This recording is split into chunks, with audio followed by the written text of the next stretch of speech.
Hello and welcome to Lost Love Chronicles. Dear listeners, before we get started, drop a quick hi in the comments and let us know where you're tuning in from. Also, if you have any suggestions for us to make the channel better, please let us know. Now let's start with the story. The furnished apartment Aaron Turner rented in Champaign for the 1976-77 school year was barely an apartment.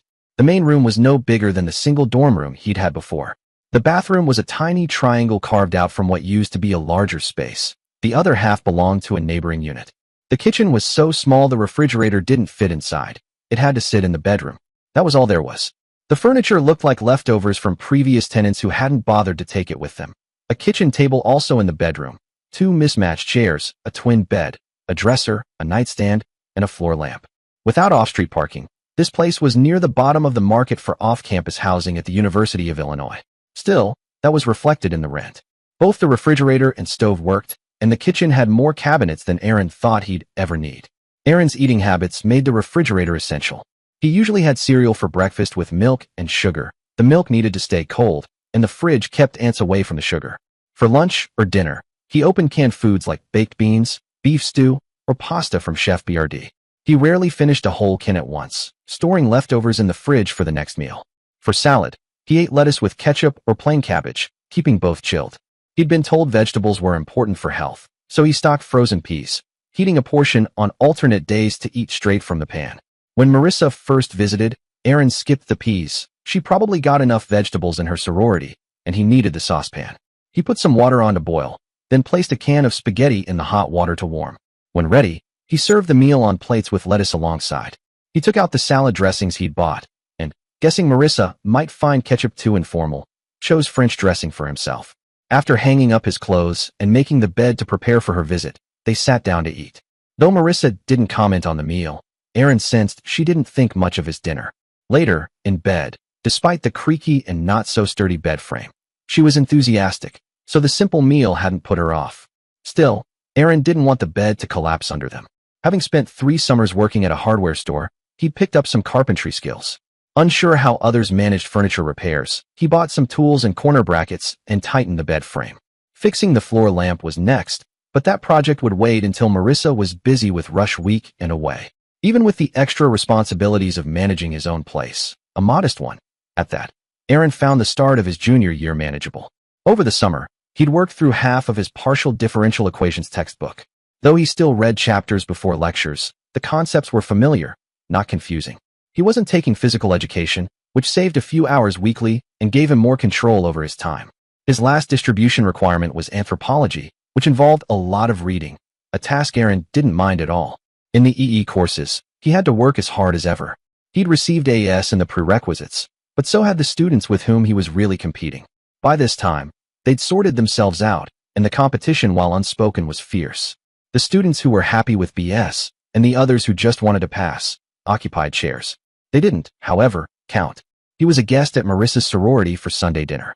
He'd tutored 3 of the sisters in college algebra, and they were happy about the results. The dinner was to thank him. They even applauded when he came into the room with Marissa and the chapter president. The current academic chair made a speech exaggerating what he had done. He had his own speech prepared, but Barbara, Marissa's past roommate and one of the ones he'd tutored, got up to speak first. You've heard that Nancy went up a grade, and figure that Aaron probably helped her. You've heard that Haley went from a D to a B. Aaron is certain to have been a big help. I had a C both quarters. You might figure that he wasn't much help to me. Well, that's not how it went. I'd taken the course before. The first semester, I got a D. Worse, through that semester, my grades kept falling. My professor warned me to take the course over instead of going on. But I'd been a pledge, and I'd work harder. By the time I got to the final the second semester, she continued, I don't think 100 on the final would have passed me for the course, and I didn't come anywhere near to finding out. I left a third of the questions blank. Well, when I transferred, the D didn't. I retook the course, and I did better. I wasn't pledging, after all. Even so, I was in over my head towards the end of the course. I was totally lost in the second quarter when Aaron came along.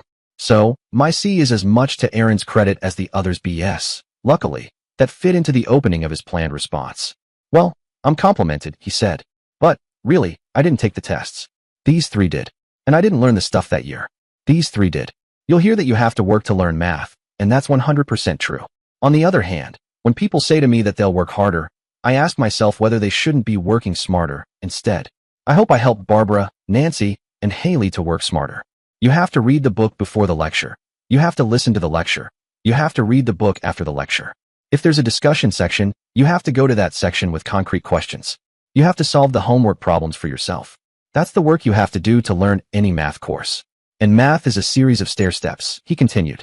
If you did really poorly on section 11, it doesn't do any good to say you'll study section 12 better, because you usually can't learn section 12 until you've learned section 11.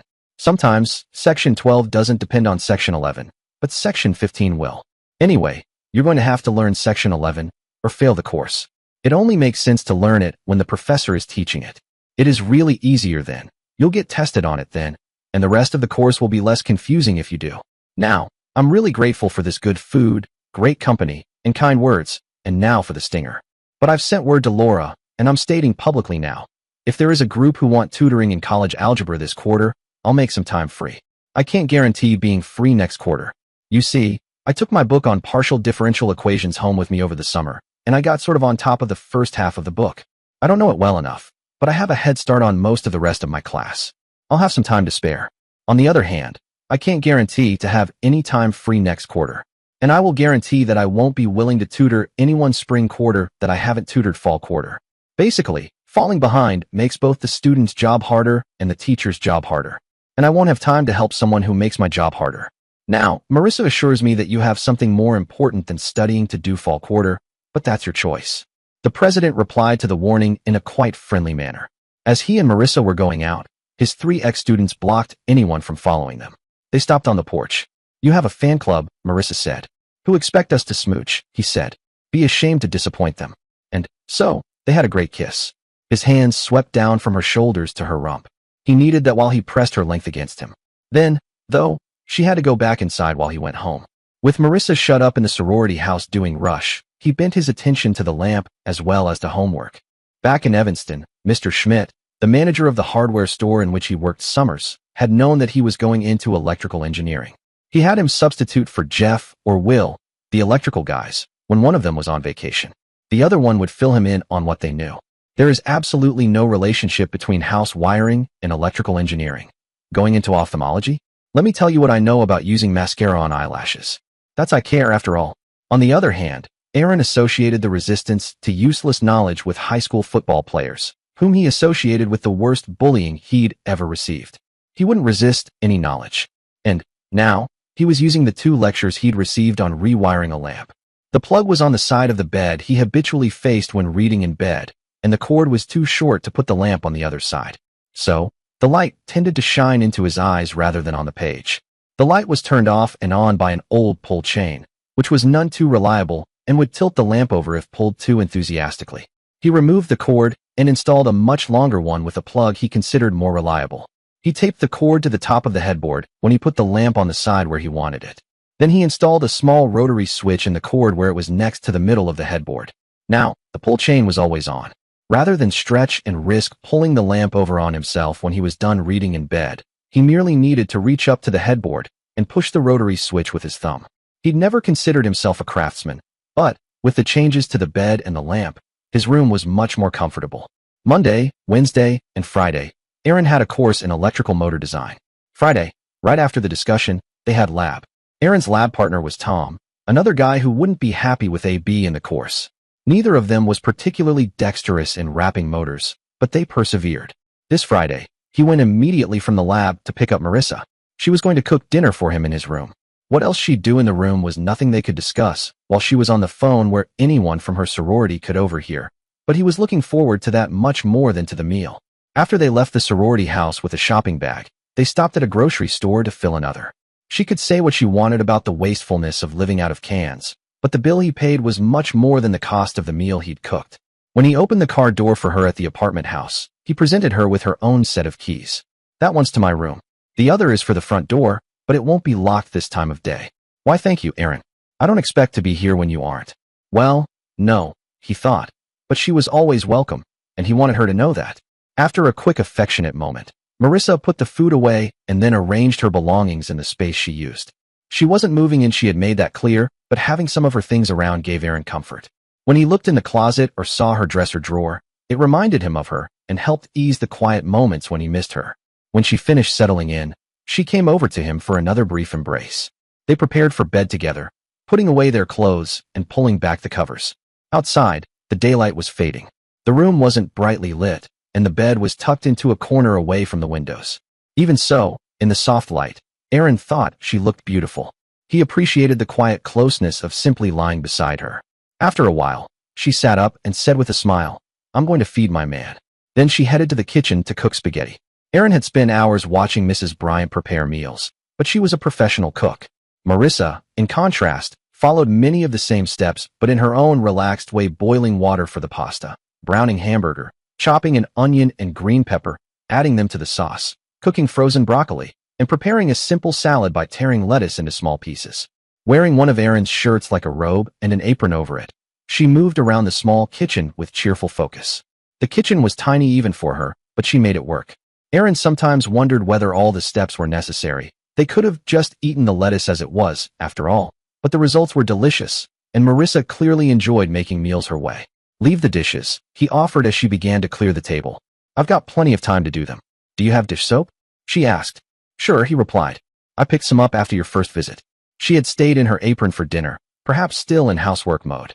He gently took the dish soap from her, and, since she didn't object, also took the shirt she'd been cleaning earlier. Then, with a playful smile, he scooped her up for a light kiss on the forehead. The tall ceilings of the apartment made it easy and set her gently on the bed. They were both in casual clothes now, unwinding from the day. He made a little ceremony of helping her take off her apron, kissed her cheek, turned on the bedside lamp, and switched off the overhead light before climbing into bed beside her. It was simple, quiet, and just right. "Oh, love," he said warmly. She was his love, and her presence filled him with joy. Her smile lit up as he brushed his fingers along her arm. "You're wonderful," he murmured as she relaxed against him, her face softening with contentment. After watching her peaceful expression, he kissed her cheek again. She held his head gently with one hand, and when she reached for his arm with the other, he shifted slightly. He had an idea. "Want to take the lead?" he asked, lying back with a grin. She tilted her head, considering, her thoughtful expression showing she wasn't just going along with his suggestion. Her face shifted through emotions, finally settling into a playful smile. "Yeah," she said. "Come on, then." She was already moving, climbing over him with a laugh. It was their first time trying this, and it took a moment to get comfortable, but soon she was settled above him, her face glowing in the lamplight, her warmth and presence captivating. She leaned down, gripping his shoulders. The light cast soft shadows across her, highlighting her gentle curves. He rested one hand on her shoulder and the other on her side as she shifted slightly, finding a rhythm. Her expression started curious, adjusting to the new dynamic, then softened into contentment as they moved together. Soon, her face showed a flicker of intensity, her grip tightening briefly. Her breath caught, and she sank closer to him, her body trembling slightly. Seeing her so close, so open, warmed his heart. "Marissa," he said, pulling her gently to him as they collapsed together, her warmth enveloping him. She shook for a moment, then stilled, their breaths sinking. "Should I move?" she asked softly. He hugged her tighter. "Never." She relaxed into his words for a moment before sitting up. "I love you," he said, meaning every word, wishing she'd stay in his arms forever. "Love you too, but I should freshen up." She headed to the bathroom. When he heard the shower, he followed. He needed to clean up too and get dressed to drive her back. He slipped into the shower beside her, but she was nearly done, so he just rinsed off quickly. He did get to dry her off, gently patting her skin with a towel. Then he drove her back to her sorority. He used to worry about other guys as rivals. Now it felt like the sorority itself was his competition, always pulling her away. Over the next few weeks, Marissa seemed busier than ever. They had a few dates at his apartment, but time felt short. They only had deeper moments of connection once per date, and he worried he was rushing things, too eager for her company. Still, he made sure she felt cared for, and she never complained, though he sensed he wasn't at his best. He loved the slower, lingering moments of closeness most of all. Marissa usually joined him for church, but sometimes he skipped services or went alone when she wasn't free. When she couldn't meet in the evenings, he buried himself in studies, reviewing lectures and tackling engineering problems. In the dorm, he'd have joined his roommates for TV, but he hadn't bought one for his apartment. Instead, he read ahead in his anthropology book, finding the descriptions of other cultures as engaging as science fiction. He invited Marissa to the university's first dance of the season, and she agreed, extending their plans to spend the night together. It felt like a glimpse of a future life together. At her sorority, She was helping with the pledges as their dates arrived. He stood by in case she needed support, but she handled it smoothly. At the dance, they kept to themselves, enjoying the closeness. Beverly said hello and introduced her date, but no one lingered for small talk. During slow dances, Marissa pressed close, playfully acknowledging his excitement with a smile. A younger girl, likely a pledge, approached Marissa during a break, wanting a private word. 3 Cokes. He offered. Marissa nodded. He grabbed the drinks and waited out of earshot until she signaled for him to return, setting the Cokes down. Judy needs a ride back to the house, Marissa said. Can we take her? Sure. He gulped his Coke, wishing he'd sipped it earlier, but not wanting to seem selfish. Her sorority mattered to her, so it mattered to him. They waited at the door as he pulled the car up. Marissa started toward him, but Judy hung back, climbing into the driver's side to avoid him. He went around the front of the car to keep his distance. At the sorority house, Judy slid across the back seat to exit behind Marissa. I'll walk Judy to the door, Marissa said. She returned alone, a rare moment without an escort from the porch. Now what? She asked, shutting her door. Want to head home? He meant his place, hoping she'd stay. Yeah. In his room, with the door locked, they shared a long kiss. When he reached for her dress, she stopped him. No, let me. She hung it carefully in her closet space. He stripped to his casual clothes and hung up his suit. She wore her sweater and skirt to the bathroom, shoes on to protect her tights. Oddly, she returned still dressed, though he'd heard the toilet flush. He'd turned on the bedside lamp and switched off the overhead light. After a quick bathroom trip, he found her in bed. They started with a kiss. He wanted to pull the covers down to kiss her shoulders, but worried it'd make her cold. Instead, he kissed her face and neck, his hand tracing her arm and side. When his hand felt warm enough, he rested it on her hip, then gently brushed her arm again. Their kiss deepened, but it felt like their closeness above and below the covers was separate, even if only they knew it. When she tensed, he lifted his head to watch her in the lamplight. Her face shifted from curious to intense, then softened into a warm smile. Lovely girl, he said, resting his hand on her shoulder. He kissed her face gently, letting her catch her breath. Delightful woman. As she relaxed, he stroked her arm again. When she tensed once more, she reached for his hand, pulling it close. Oh, she said, her body shifting under his touch. He deepened the kiss, savoring her closeness. Darling Marissa, he whispered as she relaxed completely. He kissed her shoulder, then her ear, nibbling gently. As her breathing slowed, he stroked her arm again, moving to kiss her chin, nose, and forehead before finding her lips. He tugged the covers with his left hand, ducking to kiss her shoulder. She stiffened again as he lingered there. Aaron, she said, tugging his shoulders. She wanted him closer. He wanted that too. Get the covers, he said, shifting so they stayed warm. She pulled the blankets tight, sealing out the cold. He positioned himself carefully, sliding close as she pulled him in. His head emerged from the covers, and he kissed her forehead. Her warmth surrounded him as they moved together, her hands sweeping from his shoulders to his back. He held her close, wanting every moment to last. Her grip tightened, pulling him nearer. He was ready to savor her fully, not desperate, not rushed, just present. Her hands urged him closer, and as she tensed, he moved with more purpose, holding her shoulders gently. She shifted beneath him, her warmth enveloping him. He moved twice more, then sank into her embrace, overwhelmed. Marissa, he said, as they collapsed together. When he rolled to his side, the covers shifted, letting in a chilly draft. Sorry, he said, catching his breath. You're keeping most of me warm, she teased. Try moving the covers when I lift. He shifted slightly, and she tugged the blankets, sealing out the cold. He felt her adjust them again, closing the last gap. What time is it? She asked. He rolled to check his watch on the nightstand, pulling the covers to keep them warm. 8:45. I'm cooking breakfast, she said, starting to get up. He grabbed his glasses to watch her. There's a shirt on the chair if you're cold. She slipped it on, the hem nearly reaching her knees, offering a glimpse of her legs as she moved. Do you have eggs? Huh. No.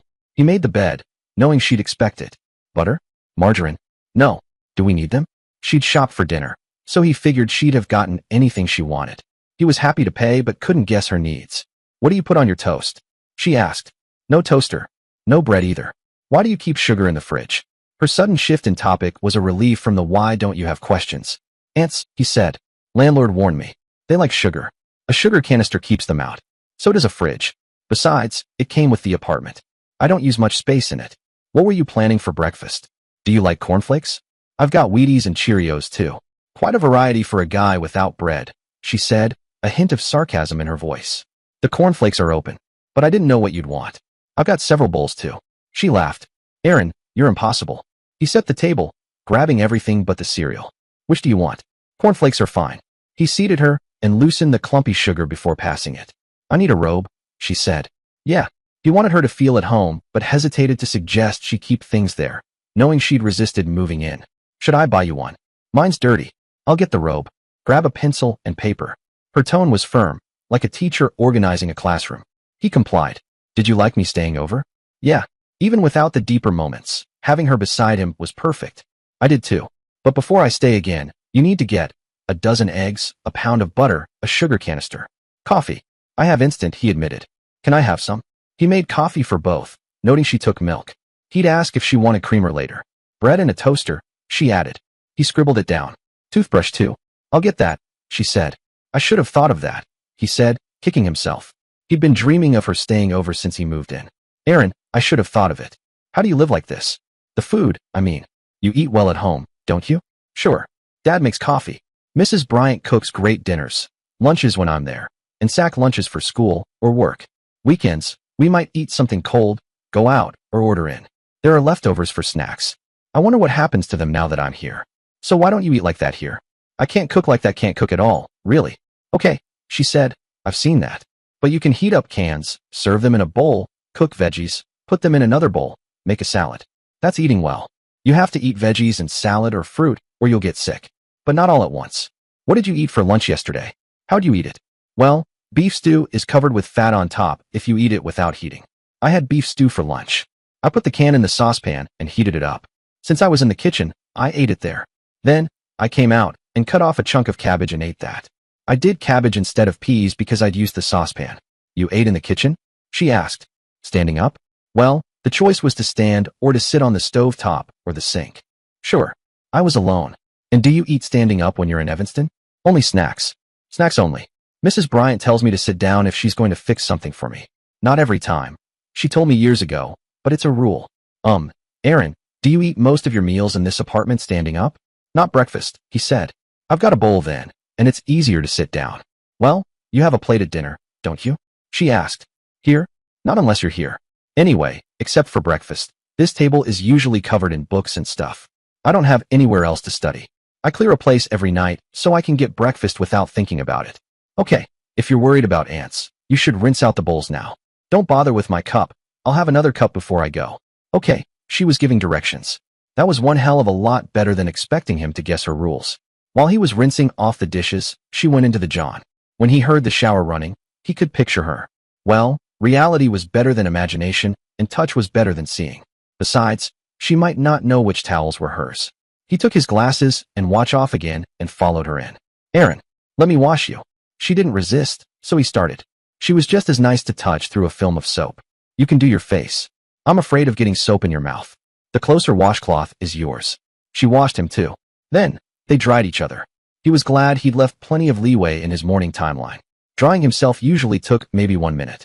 Drying Marissa gently took much longer, and she couldn't dry him until he was done. She went back into the John when she'd put everything on but her dress. That made her even better to watch, but she closed the door. So he put on his own clothes. He got to his pants when she came back out. You gave me a hickey eye, she complained. So he had. Well, someone had, and he hoped nobody else had his mouth there. I did. Darling, I'm sorry. She finished dressing and went back into the John again.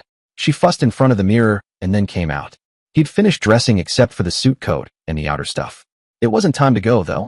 Maybe I set the alarm too early, he said. Well, better too early than too late. Aaron, you've got to eat like other people do. I do? Why? It's only sensible, she said. Now, that he could deal with. Maybe she'd explain the reasons. Sensible reasons were what was missing from too many shoulds. What way should I eat? You ate in a borrowed shirt. You wouldn't do that in your sorority house, would you? What rules should I obey at home alone? Well, for one, you need a plate for your food. You can't eat out of a can. She wasn't explaining why that was sensible, and it didn't look sensible to him. Seemed to be a way to waste food and wash more plates. Of course, he'd asked her for ways, not explanations. Maybe they could get the explanations for those rules. She seemed to think of them together. And that's sensible? He asked. Why? It means more to wash, and I can't catch my own germs, can I? Besides, every time you put food in another container, you waste some, not much, but some. So why did other people waste things like that? Conspicuous consumption? Seemed to be neither conspicuous nor all that much consumption. Don't you like my eating breakfast with you in that shirt? Compared to what? He'd loved it, but he would have preferred it without the shirt. Still, she'd have been freezing, and that wouldn't have been fun. Sure. Well, since it was a chilly day, Aaron, I'm not going to eat a meal in my birthday suit. You see enough of me already. Not enough, he said. Never enough. We took a shower together. He hadn't denied that he'd seen her, just said that it wasn't enough. Yeah, that was fun. Aaron, you're insatiable. About you. Want more coffee now? He made her some. She was all dressed up and made up, and he knew better than to try kissing her in that state. But he held out his hand. She took it, and they sat like little school kids holding hands till she looked at her watch. Want to go? She asked. Sure. Wait in the hallway till I get the car. It's away. They both donned their last layers and went to church. They were a little early, but Bess Norton was there before them. She hauled Marissa out somewhere for some sort of female consultation. Marissa got back in time to sit with him, though. He left her at her sorority afterwards. He headed home to finish reading ahead in the anthro book. In the middle of reading about how the Hopi behaved for his anthro course, Aaron had an insight. The Hopi all followed a set of rules, and there was a book mentioned in the text that laid out those rules, a book for anthropologists. Hopi apparently weren't given the rules all neatly set down any more than Aaron had been. Maybe anthropologists had written down the rules for American culture, too. That would be a great help. He was always running afoul of some rule that hadn't been laid down. Professor Kozak had office hours on Tuesday, and he went to see him then. Professor, are there any anthro books on American culture? Well, there are a great many on Native Americans, and there are also some on minority groups. There are Mormon split-offs who still practice polygamy, and they've been studied. I mean mainstream American culture, like you and me. There is a field called urban anthropology. At one point, we left that to sociologists, but they didn't ask quite the same questions. It's really not my field, but if that's where you want to write your term paper, it's a very good idea. There is a great deal of work done comparing one culture with another from published reports of both, but real anthropology starts with field studies. And a field study for a term paper would be great. You'd have to work on a tiny segment, one fraternity, the interactions of one sports team, something like that. Those, Aaron could tell, were only examples, and examples that were particularly inappropriate for him. On the other hand, if he knew the unwritten rules, he wouldn't be here. Such a paper looked like a guaranteed way to fail. That wasn't really what I had in mind. I wanted to read something to let me know the unwritten rules of this culture. I'd be content with the unwritten laws of the U of I. Well, we have a good library. Look up urban anthropology and follow your nose. The shelves are divided between circulating and reference books, and you should check out both sorts of shelves. Do you know how to get books on related areas in the library? Yeah, libraries, I can deal with. Libraries were easy to deal with. They wrote down all their rules. People, with rules far more complicated than the Library of Congress numbers, kept their rules secret. All right, urban anthropology. And good luck. At a guess, and, as I said, it's not my field. You'll only find very narrow studies. How bus drivers interact with each other and with their passengers and bosses, that sort of thing. Not like a book on the Hopi, but about us instead? I wouldn't expect that. Maybe some anthropologist from Mars would write such a book, but there don't seem to be any Martian anthropologists. Well, thank you, Professor. I'll check out the library. And he did, without much luck. Before he went, though, he found out what were the more usual subjects for a term paper. Marissa was too busy with her sorority that week to see him, or, at least, that was the story. Actually, it was her period. That she didn't say so was one of the unwritten rules he didn't understand. Sure, what was happening in her genitals was something she didn't want to discuss with a casual acquaintance, especially a casual male acquaintance. But he'd been in her genitals. It wasn't as though his acquaintance with her was still casual. On the other hand, it was only one of a million rules he didn't understand. She wore lipstick for a date with him, fine. She didn't want him to see her without her makeup. But, if something happened that meant he did see her without it, she put her lipstick on in front of him. Saturday was a study day and a study night. His only term paper would be in anthro, but the engineering courses would each have a project. He wasn't far enough along to start on one of those, and they required a partner. He would start on the anthro paper instead. Many cultures had cross cousins as the preferred marriage partners, sometimes nearly the required ones. Well, the father's sister's child or the mother's brother's child was not only a small pool, it was likely to be unbalanced pool. What happened then? Then, too, most of these cultures had grooms significantly older than brides. What happened to the late arriving son of a youngest son? It depended on culture, but all the cultures they'd seen in class or in the book had workarounds. Labeling a cross cousin seemed to be a reasonable comparative topic. He went to the library to look up studies of individual cultures. Then he looked in the index. When he found some reference to cross cousins, He put the book on his stack. Of 10 books, probably 5 would give him something he could use. When he had 10 books on his stack, he checked them out at the desk. For almost the first time, the car was a help in his study life. He could have walked to the library, but carrying all those books, he would have staggered home. Aaron grabbed a book and headed to the laundromat. Back at his apartment, he dumped the laundry bag onto his bed and returned to his studies. He marked his place in the book and added it to his keeper pile. Spreading out his books, he dove into research on marriage patterns and how societies addressed numerical imbalances in finding partners. When hunger struck, he heated a can of beef stew in a saucepan of water. He had a fresh head of lettuce, but decided to finish the old cabbage first, cutting off chunks to munch on while the stew warmed. Cold beef stew was unappetizing, with unappealing fat on top. He ate another portion and returned to his work at the table. Engrossed in the intricacies of Tiwi marriage customs, he didn't hear the door until it swung open. It was Marissa. Marissa? He hadn't expected her. Why hadn't she called? The room wasn't tidied for her visit. "Tada," she announced, her entrance dramatic but unclear in purpose. She shed her coat, closed the door, and continued with a playful, "Tada?" as she removed her scarf, then her loose sweater. Even with a sweatshirt underneath, her theatrics piqued his curiosity. When she peeled off the sweatshirt, revealing just a light shirt, he moved toward her. He tried to hug her, but she guided his arms up for a quick embrace around her shoulders. They shared a warm kiss. As they kissed, she playfully tugged at his belt, loosening it and nudging his pants down slightly. What was she up to? Soon, it was clear she was teasing him with her bold, playful affection. The gesture surprised him. It was so unlike her usual reserved demeanor. The warmth of her closeness was overwhelming, and he hadn't expected this side of Marissa. "You don't have to do this," he said, not wanting her to feel obligated. He loved her affection, but worried she might think he expected it. Still, he rested a hand on her shoulder, partly for balance, partly to keep her close. She continued her playful teasing, her warmth drawing him in as his excitement built. When it peaked, she stepped back, laughing, and darted to the bathroom. He heard her rinsing her mouth. Then she dashed to the kitchen for a glass of water, returning to the bathroom to rinse again. "You're not exactly sweet as Sierran, you know," she teased, emerging with a grin. It had been her idea, and while he hadn't objected enjoying it thoroughly, he hadn't asked for it. "Sorry about that," he said with a chuckle. "Next month, I won't twist your arm like I did this time." "Okay, it was my idea," she admitted, still smiling. "Just, you're not as sweet as I expected." Her words hinted she hadn't done this with anyone else, which reassured him. "Next month?" she asked, her voice rising. He realized his mistake. He'd assumed this was tied to her period. He enjoyed her playfulness, but it wasn't a replacement for their usual closeness. He'd blundered by mentioning it, knowing she was sensitive about the topic. "Look, Marissa, I'm your Aaron. I learned from books, not experience. I don't know what your period feels like, but I know it's every 4 weeks. I shouldn't have brought it up." He hadn't meant to. It just slipped out. He wasn't great at keeping quiet. "For how long?" she asked. She must have meant how long he'd known about her cycle. "Well, remember when you wore nylons instead of pantyhose? One date, you switched back. I was worried I'd done something wrong. Then, when you wore nylons again, I figured it out. And you never said anything?" First, he was wrong for mentioning it. Now, for not mentioning it. "You didn't say anything either. It's your body, your choice. You wouldn't want to be close to me during that time," she said, sounding defensive.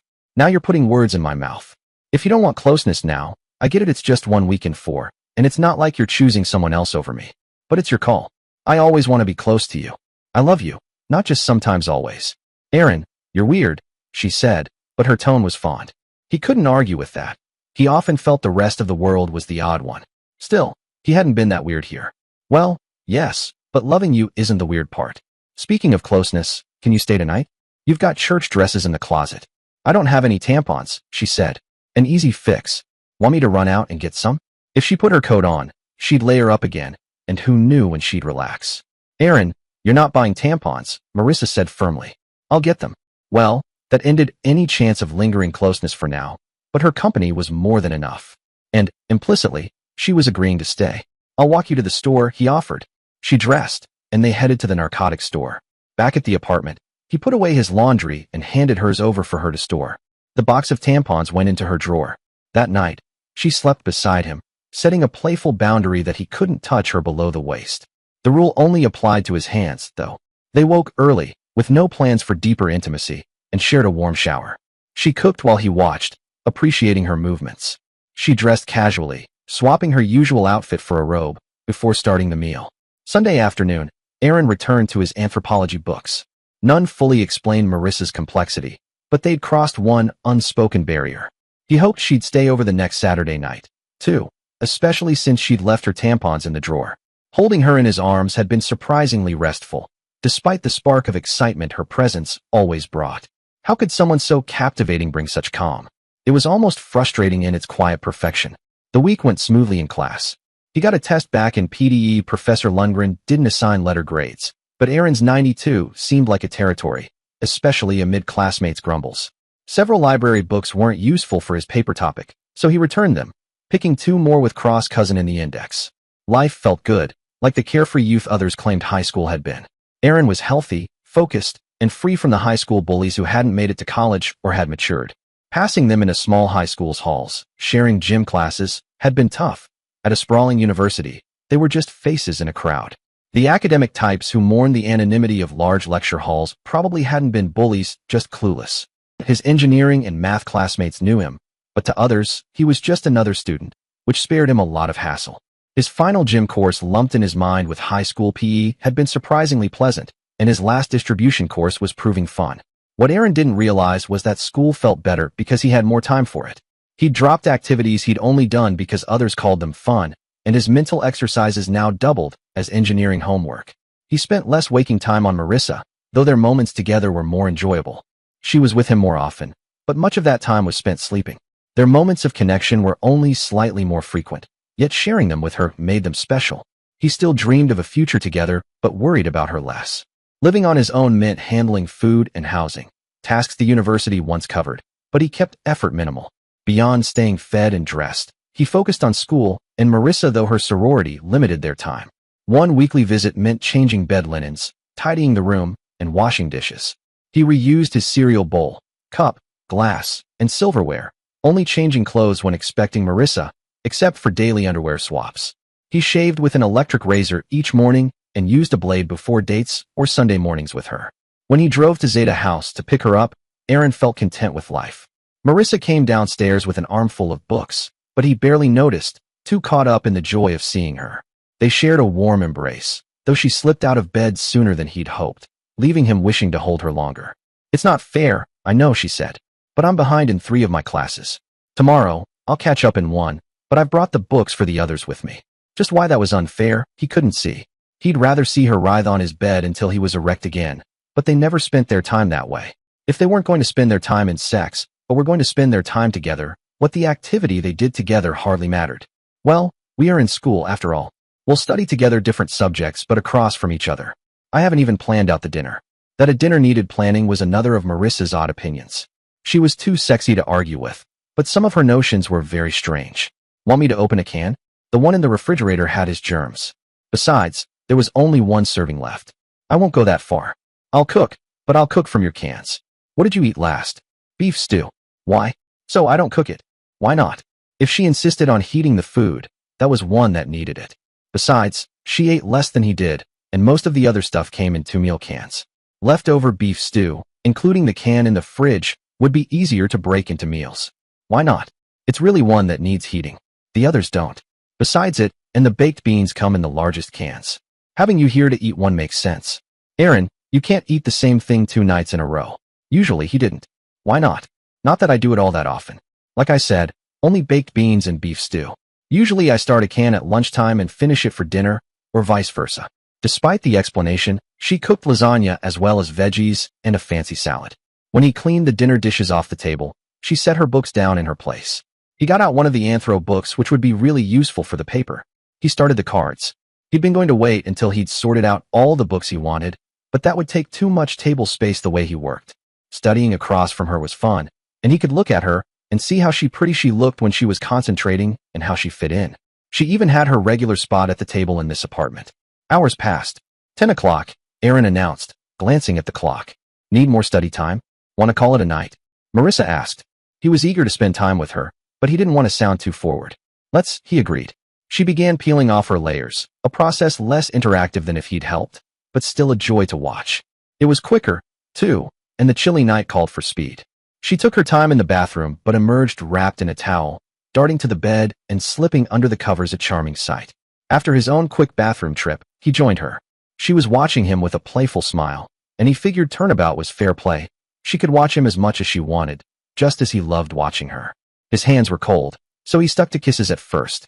They'd probably been cold in the car too, but now they had time. As his hands warmed, he reached around to rub her back gently. When she lay back, he kissed her forehead. She relaxed under his touch, and if his hands felt chilly to her, she didn't mention it. He could sense her easing into the moment. When he shifted to kiss her cheek, she seemed ready, her body softening. Under the covers, he caught the familiar scent of her perfume. As she grew more relaxed, he moved his head out from the blankets to watch her face. Her expression shifted to a focused intensity, her body lifting slightly against his hand. "Marissa," he said softly as she shifted beside him, her face showing a brief tension before softening. Her body settled back against the mattress. Her expression melted from intensity to a warm, contented smile. He watched her relax, nearly drifting to sleep, while his arm felt her breathing slow. "I love you," he said, meaning it fully.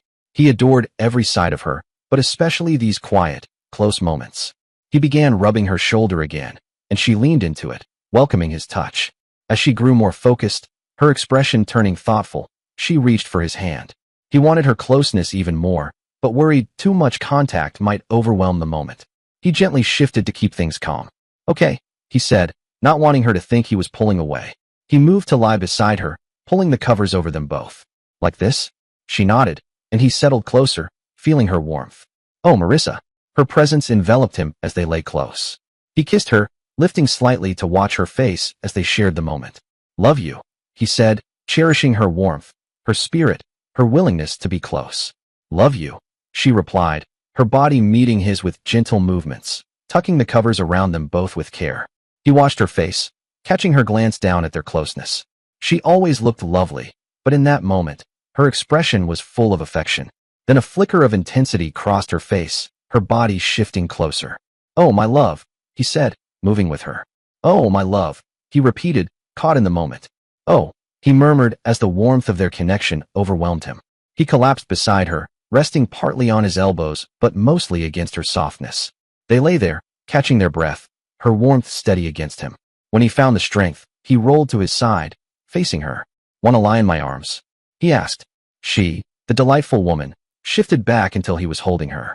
After adjusting the covers once more, he hugged her close and drifted off. In the morning, she felt wonderful beside him, but he knew he needed to freshen up.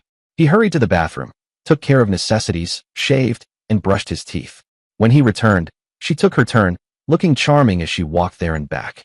He set his glasses on the nightstand, and they shared a kiss.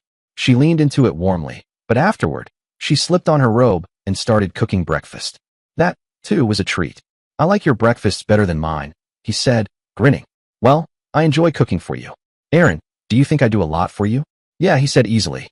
"Would you do something for me?" "Sure." If he could, he would. "Not so fast. Remember when you warned me to ask what the favor was before agreeing to your dad's requests?" "Good advice, though I don't recall giving it. But that's Dad. I love you, and important for agreeing to something blind, I think you love me too." "You think your dad doesn't love you?" "Not in that way." "Well, not the usual way, but for agreeing to a request, love means something different. I love you, and I think you love me, in a unique way. But this trust I'm talking about comes from wanting what's best for each other. Dad wants what he thinks is best for me, not always what I want. Bargaining with him is fun, but I wouldn't enjoy that kind of tussle with you." "I don't have anything to bargain with," she said. "I'll stay with you whether you agree or not." That was heartwarming to hear. He hadn't thought she'd leave, but her saying so was new. "That's nice to hear. Next time, maybe the time after, I'll bring a list. You can read it and tell me if you're on board." "Okay, sure." If it was a list of things he could do, he'd do them. Did she want him to tutor again next semester? He'd cleared it with her before saying no, but he'd be fine with it. Changing her mind was her right, as long as she didn't change her mind about him. After church, he dropped her off at Zeta House and returned to his studies. He stayed on top of classes, finishing homework the night after each lecture. Marissa had brought books with her, and he wanted her to feel free to study there. Still, he wasn't sure if they'd study together or not, so he focused on flexible tasks. On Friday, he hit the library for more anthropology books to support his paper, knowing he could return them unread without a teacher noticing. She was so lovely, he wanted her to feel comfortable there. He bought a long mirror and hung it inside the closet door, a spot the hardware store clerk, John, said was common for mirrors. Some classmates were buzzing about politics. It was his first presidential election as a voter, and he didn't want to miss it. Registering in Evanston seemed like a hassle, especially with absentee ballots, so he registered in Champaign instead. When he picked Marissa up, she had one book with her, but she had him stop at the grocery, meaning she was less frazzled than the week before. That was good. He didn't want her time with him dragging down her grades. She picked out the food, pork chops and potatoes, and he paid at the cash register. After their sex, he put on his glasses and came to the table to watch her cook. The meal was delicious. Afterwards, she got one piece of paper instead of her book. Remember when I said I might have a list of things I'd ask from you? She asked. Yeah, well, here's the list. She handed it to him. Okay, as long as Marissa shares the apartment with Aaron part of the time, Aaron will follow these rules in the apartment all the time. Every meal is eaten off plates. The plates are washed rather than used for another meal. So is any silverware used washed after use. Lunch and dinner each require a vegetable and a salad. Salads are placed on a separate plate. Main dishes are heated in the pan or cooked some other way and served in a serving dish. You sit at the table to eat any meal in the apartment. Well, that was less than he'd thought it would be. More than that, she'd given him what Professor Kozak hadn't been able to. This was the rules of this strange society, incomplete, of course. If not that, they were the rules of keeping on Marissa's good side, and that was really more important. He had only one question. Wash dishes after every meal. Even with the paraphernalia she required for a simple meal, that was damn few dishes. No, I try to be careful to not say that. You rinse them off and leave them in the sink. Every day, maybe every other day for a single person, you wash them. Leaving the dishes to pile up in the sink until you run out of dishes is considered slovenly, but with the number of dishes you have, it wouldn't be all that slovenly. Okay, what does that mean? I'll try to keep all these rules. No argument, no bargaining, over this. No, one of the things I want is to keep you happy. Two things, really. I want your happiness, and I want you to be happy to be around me. I figure that this will contribute to both, and it doesn't look all that hard. He'd said that very badly, but she didn't look dissatisfied. She got her book, and they sat down across from each other to study. He couldn't pile up the books as he had before, because that would take her space, but he kept them in 3 piles on the floor unchecked, keep, and take back. And, whether his agreement had sweetened her temper or not, she responded passionately when they were finally in bed together. The love Sunday morning was equally sweet. He'd thought of bringing up the football game the next week on their drive after church, but it was a legitimate reason to call and hear her voice. He called Monday night. A pledge answered the phone and went to get her. Marissa Grant speaking. She had the sweetest voice. Love you. Likewise. This Saturday is a home game. Are we going? Why, Aaron, I'd love to. Thank you very much. Give rides to a few others? Sure. He didn't mind filling the back seat and taking them to the sorority house afterwards, just so long as Marissa didn't get out when they did. They talked for a minute about other things, but he didn't get to hear her voice for long. Love you, but I've got to run. Love you too. And he hung up the phone. Marissa had 3 friends with her when he picked her up before the game. Afterward, they left the car when he drove Marissa back to the Zeta house, but she rode home with him. The room was warm enough for her to stand comfortably as he gently held her. He took her to the mirror in the closet to show her how beautiful she looked. With the mirror, he could watch her expressions and feel her close in his arms. Even she admitted she looked lovely and radiant. Her cheeks flushed softly, a glow he noticed reflected back at them. Then he carried her to the bed and kissed her tenderly many times before they simply lay together, wrapped in a quiet embrace. She eventually got up to get dressed, ready to study and prepare dinner. Dinner was delicious, but he would have enjoyed more time together just relaxing side by side. That night, and again the next morning, she rested in his arms, moving gently as they shared those quiet moments. They didn't get to use the mirror again, but that didn't matter. He had her for 3 Saturdays out of 4. The sorority had her the other days of the week. He tried to be with her the 4th Saturday, too, holding her close when they couldn't spend more time together. She only let him pick her up and drive her to church on those days. One Tuesday was election day. He voted right after class, and the line wasn't too long. He voted for Carter and decided to give him the congressman and senatorial candidate from his party. He didn't know anything about the local issues. He was an Evanstonian. Really, so he left the other offices blank. That Saturday, he thought about mentioning the election, but since she didn't, he didn't either. When they didn't go to home football games or university dances, they studied across from one another. That was her choice, but he was perfectly happy with it. As long as she slept in his arms, how they spent the rest of the time together was less important. He enjoyed making love to her, but he'd give that up if he could still have the company. Then that company was taken away. Hell Week was a sorority activity when the full members made lives even worse for the pledges than they had for the previous months. But the pledges at least got Marissa's attention. He didn't, not for 2 Saturdays in a row. aside from missing her company, that reminded him that the sorority was more important in her life than he was. "I'm not leaving you, you know," she said on the last phone call he was allowed. "You have left me," he pointed out. "Promise that you'll come back." "I'll come back." He believed her. But, as the week without her went by, he couldn't spend all his time studying. He believed that she would return to him this time. But theirs was a college romance, and their college years were more than half over. He needed her in his life, and he sensed that expressing how much he needed her was likely to frighten her off. He needed her in his present, but he needed her in his future, too. Not only would he need her company in the life after college, he needed right now the assurance that he would have that company. And, without her presence, the absence of that assurance left an aching void in his life. The problem was that he didn't have anything to exchange for that assurance. He couldn't support her. He would be able to later on, although she was much more interested in supporting herself than in his supporting her. But, now, he didn't have that support to exchange for the assurance of a future with her. And, worst of all, even his future support was nothing more than scores of other men could better and hundreds could match. Marissa wasn't a gold digger. She had never compared his to any other guy's future earnings. She even planned to earn her own way in teaching. But that didn't mitigate the weakness of his appealing to his future earning capacity when that wasn't impressive. He was coming to the end of the quarter. Each of the EE courses had an obvious continuation. So did the Anthro course, for that matter, but having fulfilled his last distribution requirement, he wasn't going to take it. That gave him one course next quarter and a wealth of choices for his senior year. He needed advice. Professor Abrams, who seemed the better of the teachers dealing with the sort of EE he wanted, had office hours on Tuesday. He went to him. "Yes, Aaron Turner. I'm in your noon class today." "Yes, Mr. Turner. Do you have a problem?" He recognized him well enough to seem surprised that he had trouble with the assignment. "Well, he didn't. Not with the immediate class, with my future classes. I can take one more engineering class next quarter, and I have a wide choice my senior year. I'd like to make those choices wisely, so I came to someone who knows the field."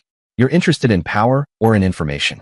"Definitely information, and that means transistors in the 20th century. Well, the 20th century began well before the transistor. They did marvelous things with vacuum tubes at one time. Read up on proximity fuses some time. But, really you're right. Unless you want some sort of museum position, you want transistors. Really, you know, the department has reasons for its standard courses. Yeah, I'll follow recommendations, except for PDE. But I'll clean up my distribution requirements this quarter. I'll have to take extra courses, and I'd like to know which ones. Really, partial differential equations are fairly necessary for any sort of electrical design beyond the cookbook." "Yes, sir. I'm taking PDE this year. Started with AP Calculus in high school." "Oh, well, read the catalog for what you have the prerequisites for. I'm on the committee, and we won't change the courses much next year. That's not much of a secret. How's your GPA? Last 5 quarters on Dean's list. For science and math, I have mostly AS. I did have trouble in Calc 201 and in drafting. The calc was because the AP Calc was a little less preparation than I thought it was." "How bad was the trouble?" "Be both times." "Well, you would need permission to take any graduate level course. I think you could get that permission if you had the prerequisites. That's assuming, of course, that your grades keep up. Look, I might be just blowing my own horn, but given that 2 courses fit your needs, I'd take the one taught by the younger instructor. It's like this. When I was in school, transistors already existed and were in use, although not as ubiquitous as now. The guys who taught me, with a few exceptions, had themselves learned when vacuum tubes were the standard, the only, way to handle that sort of problem. They were smart. They weren't resistant. They taught us that transistors could handle almost all the problems that tubes could, but they thought in terms of tubes. We learned to handle problems with transistors, but the teachers were thinking tubes and replacing each tube in his head with a transistor that would do the same thing. Well, guys of my generation learned to think in terms of transistors. Some of my contemporaries, not me, or I'd be eating caviar for breakfast, figured out better ways the way to solve particular problems. They asked themselves what the inputs were and what the outputs needed to be. Sometimes, the best way to get those outputs from those inputs with transistors were ways that you couldn't do directly with tubes. So, transistors are still evolving. I should go with the teachers who've evolved with them. That's not quite what I was saying. We've all evolved with them. Go with the guys who haven't had to evolve so much. For that matter, I'll predict that you'll spend your career struggling to keep up with the field." Aaron thanked him and went back to his current studies. These weren't decisions which had to be made today. The extra class he wanted to take, however, would influence which sections of the regular classes he took. He wrote the first draft of his anthropology paper, labeling a cross-cousin Tuesday and Wednesday night. He reviewed all the previous work in his engineering classes. He even caught up on his SF. He'd started with 2 issues of Analog barely read. He attended 2 church services by himself and apologized for Marissa's absence. He did a load of colored laundry. During all of that, his problems with Marissa still bugged him. Finally, she called him Sunday. Want to pick me up after class on Monday? She wasn't even waiting for Saturday. When do you get out? 5 o'clock. It's a late one. Clark Hall. This was wonderful. She was coming back to him, and they should celebrate. Monday, he looked for a restaurant for the celebration. He washed the dishes and made the bed after he got home. He didn't know where her class was in Clark Hall, so he waited between the main staircase and the door. Mind stopping by the house for a few minutes? She asked as soon as the car had started. I want to change over to tomorrow's books. Then we'll pick up the groceries. She sounded in a hurry, so he merely let her out in front of the door instead of walking her in. He parked the car in the Zeta lot and waited downstairs for her. Enough of the girls in the hall recognized him that they didn't ask what he was doing inside the house. She stopped 2 steps up from the bottom for a kiss. Then he took the books and they went to the car. She had her plans, and he wouldn't insist that she change them, but he did want the celebration. Would you consider a change of plans? He asked. This is something to celebrate. Would you be willing to go out to a restaurant? Don't like my cooking? That was silly. He loved her cooking and enjoyed watching her cook even more. Your cooking is fine for me. Maybe it's more work than celebration for you. So, though he couldn't watch her cook, he did watch her eat in the restaurant. He drove her home and carried her books up to the apartment. The room was chilly, so they each shed their coats and scarves quickly, foregoing their usual playful ritual of helping each other undress in front of the mirror. Marissa looked radiant as she slipped into his bed. Once she was tucked under the covers, Aaron joined her on his side, trading the sight of her for the warmth of her presence. Overwhelmed with gratitude for her return, he couldn't help but kiss her, then kiss her again, each one a quiet celebration. Oh, Marissa, you came back, he murmured, feeling the warmth of her skin against his as he pressed kisses across her face. After a lingering kiss, his lips brushed her forehead and cheek, then trailed to her shoulder. He ducked under the covers to kiss her collarbone, wanting to cherish every part of her return. He continued, kissing her arm softly, savoring her closeness. Her warmth drew him back, and he kissed her shoulder again, feeling her shift closer. When she relaxed fully, he moved to her other arm, pressing gentle kisses there. When he returned to her shoulder, she tugged him up, pulling him close. If she wanted him near, he was more than happy to oblige. His heart was full, and he felt alive in her presence. Oh, love, he said, touching her cheek as their warmth melded. He slid closer, resting his forehead against hers, savoring the moment of being so near. Oh, love, he repeated as she leaned into him, her movements mirroring his. Her face reflected the same warmth he felt, her smile welcoming. He tried to move slowly, to soak in every second of their connection, but the joy of her presence urged him to hold her tighter, to feel her closer. When the intensity of the moment peaked, he wrapped her in his arms, their breaths sinking as they held each other. Her eyes sparkled, and her smile radiated warmth as she relaxed against him. When he found the strength to shift, he settled beside her, pulling her into a cozy embrace, her back pressed against his chest. Her warmth enveloped his hands, and her head rested close enough for him to kiss her hair. The glow of their reunion only deepened his awe that she was here. You came back, he said, voice soft with wonder. She was truly here, in his arms. Whatever the future held, this moment was theirs. Aaron, I'll always come back to you. That word always stirred his hopes and fears. Did she mean forever, for their lives together? Or just for now, while they were still on campus? Always. He regretted asking as soon as the word left his mouth. He wanted to stay quiet, to hold on to her promise, but he feared her answer might not match his dreams. And he had little to offer until he could support them both. That wouldn't be fair to you, he said, trying to soften his question, to keep it light. Look, do you ever think about after graduation? He asked. You're set on being a teacher, but do you ever think about whether there'll be in US after? It was the heart of his worry. If she hadn't considered it, pushing for an answer might scare her off. Well, what do you think? She asked, turning the question back on him. But his thoughts weren't the point. There's no question for me. If you can ask, you can answer, she said firmly. That's only fair. He sighed. I want as much of you as I can have. As long as you'll let me. Is this a proposal? She asked while turning around to face him. Hell no. The proposal would have to wait until he could support her. Maybe not quite. Girls wanted an engagement. But the promise of support would be one hell of a lot more credible in another year. Marry me this June was a reasonable proposal. Marry me in a year and a half was just an attempt at getting a guarantee that he couldn't reciprocate. It's not fair for me to propose when I can't support you. Well, I'm going to be a teacher, like you said, Marissa stated. I'll be able to support myself. That wasn't the point, though. Sure, she could manage as a single teacher, but plenty of teachers were married. Couldn't she consider that path? Yeah, but only after graduation, Aaron replied. We can't get married if we can't pay rent. But, do you mind if I think about it? Since it was always on his mind, her permission might forgive any accidental slips. Do you? She asked, seeing right through his attempt to frame it as a future thought. Maybe dream about it is a better term. Do you mind? No. And I'll think about it too. You will? His heart leaped. If she was open to thinking about it, he had over a year to convince her. The weight of 2 weeks' worry lifted, and gratitude overwhelmed him. He kissed her again, pulling her into a warm hug. It was gratitude, not anything else, though he felt her closeness, her warmth against him, her presence so vivid. His feelings were pure appreciation. When he ran his hand down her back, it was to connect with Marissa, not to focus on any one part of her. When his hand reached her lower back, he quickly brought it up to her neck for another gentle stroke, wanting to touch her. But she seemed to have a different idea. After a moment, she took his hand, her touch gentle but deliberate. Even though he was still catching his breath from their emotional exchange, her gesture warmed him. She shifted closer, inviting more closeness. If she wanted this, he certainly did too. As she leaned into him, he whispered, "Oh, Marissa." Her embrace was even more moving than her touch. When they were fully wrapped in each other's arms, he kissed her forehead. He loved her, and she loved him, showing it by pulling him closer. Her face shifted from warmth to intensity, and she held him tightly, moving with him in a shared rhythm. She was so loving, so captivating. "Darling, lovely Marissa," he murmured, staying close.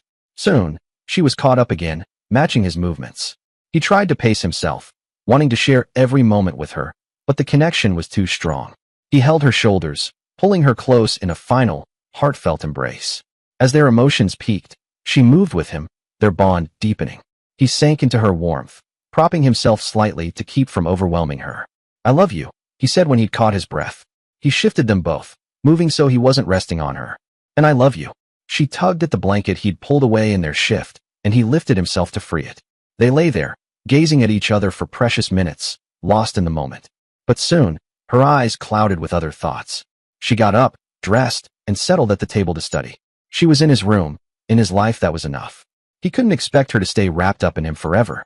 They shared studying, so he dressed too, not wanting her to think he was lingering on their closeness. With Marissa there, he made the bed before joining her at the table to study across from her. Aaron had been current on schoolwork before Marissa sequestered herself, and he'd buried himself in his books in an attempt to forget her absence. He finished the work for Wednesday, when she returned to the apartment. He then started on reviewing PDE. He was careful not to suggest a break until she clearly had had enough. Once in bed, though, all her attention was on him again. She writhed in his arms. When he moved over her, she was eager for him. After a long, slow session, she writhed under him and around him. Then she slept cuddled in his arms. Although they each visited the bathroom during the night, he was awake enough to pull her back into his arms, and she was willing enough to come. He was still holding her when the alarm rang. When he wanted to return to bed after shaving, though, she was already up. "We're heading for early classes," she said. "Control yourself, can't you?" He did get to share a shower with her, though. She was surprised that there weren't eggs to cook for breakfast, but she hadn't said that she was staying the night. They had cornflakes, and he drove her to class before he went to his own. She made another visit Thursday night. This time, he had time to shop and she told him what to look for. Again, they started and ended the night in bed. Again, she was too distracted in the morning. But he got to watch her eat and watch her study and watch her soap herself in the shower. She teased him about his erection. "So, how many men have watched you shower without getting hard?" he asked. "Showers? I've never shared a shower with a male before, but I used to bathe in the same tub with a male, and he didn't get hard." That sounded damn suspicious. "What age male?" "I stopped when I was 8, she said. That would have made Peter not yet 5. Well, her 4-year-old brother. He was still jealous. Sunday morning, though, she did come back to bed. And that day, driving from church to her sorority house, she said that she could schedule 1 visit a week for the rest of the quarter. 2 a week, actually. The Saturdays are already set. Let's say Tuesday after dinner, but I might have to reschedule. There will still be chapter business. And not, of course, finals week. Finals week was quite okay. She was a student, and he didn't want to interfere with her being a good student. I'm fine with rescheduling. As long as she was going to reschedule instead of canceling the visit entirely. Sorority business always took precedence with her, but pouting was a lousy way to win her affection. "You can call any time until I leave the apartment." "Prep week?" "The week before exams." "Why not?" she asked.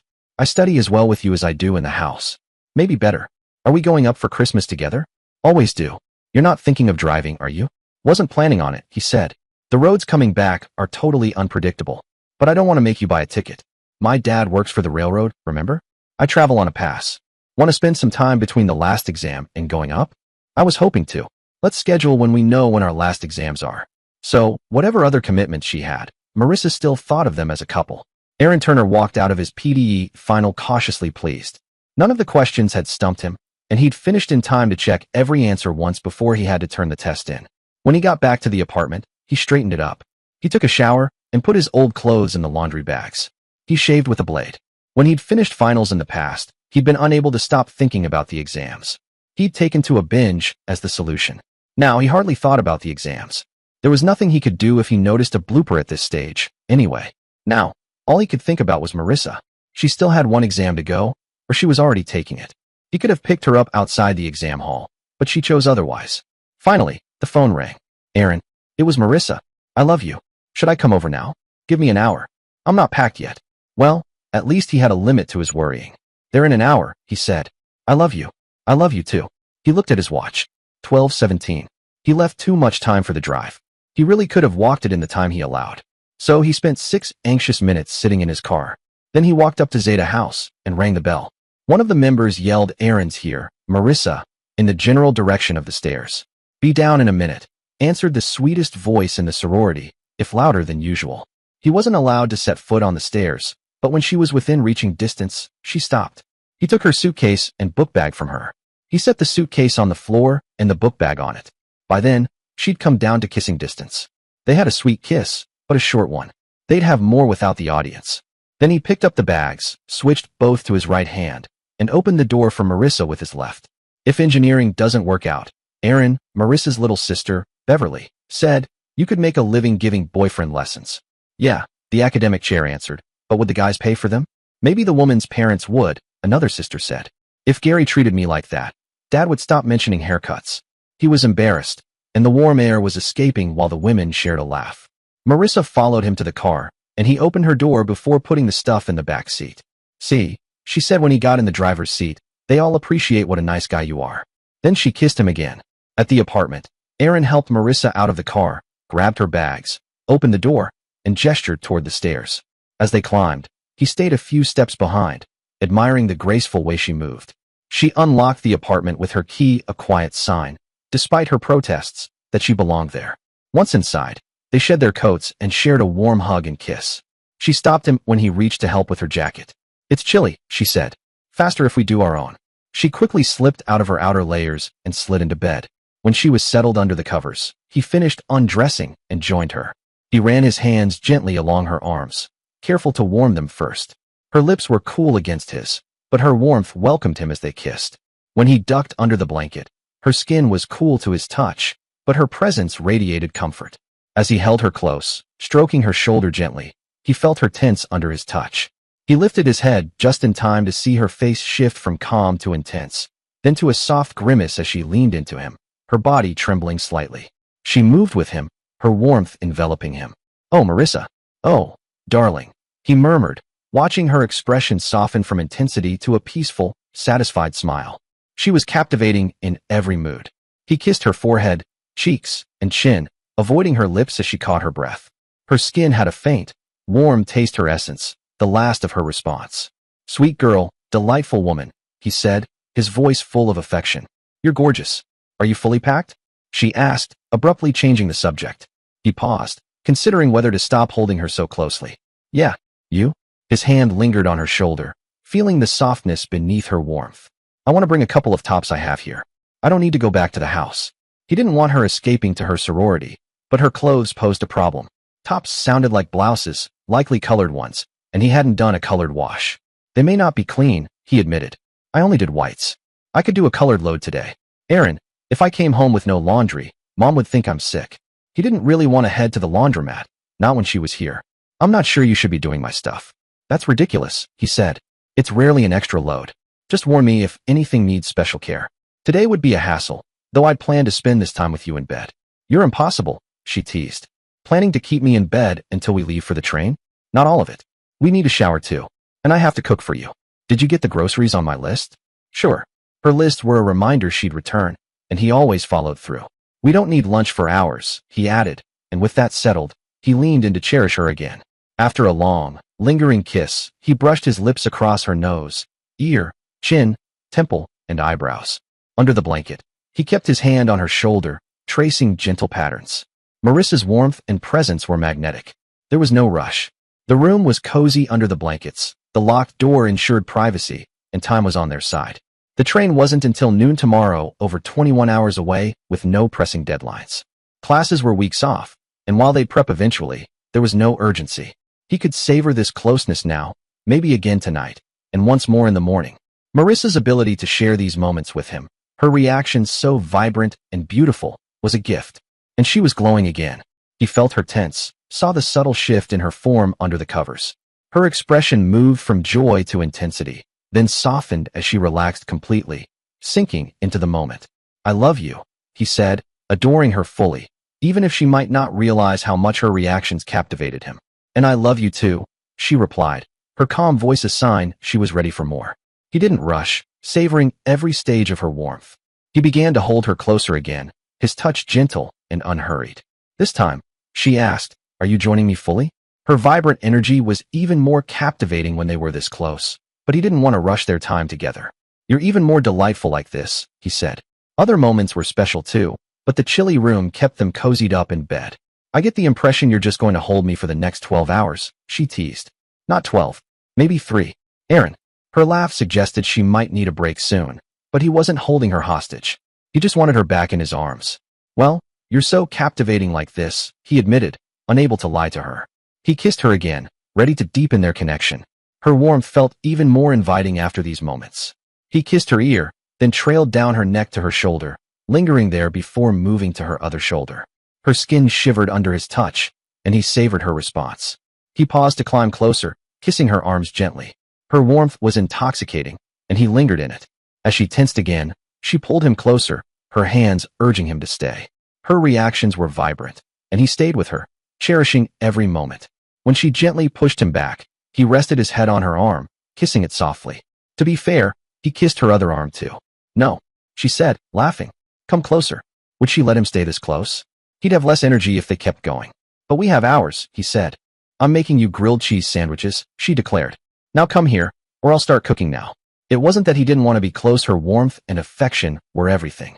If she wanted to shift to this, he was happy to follow. Besides, it felt good to be wanted.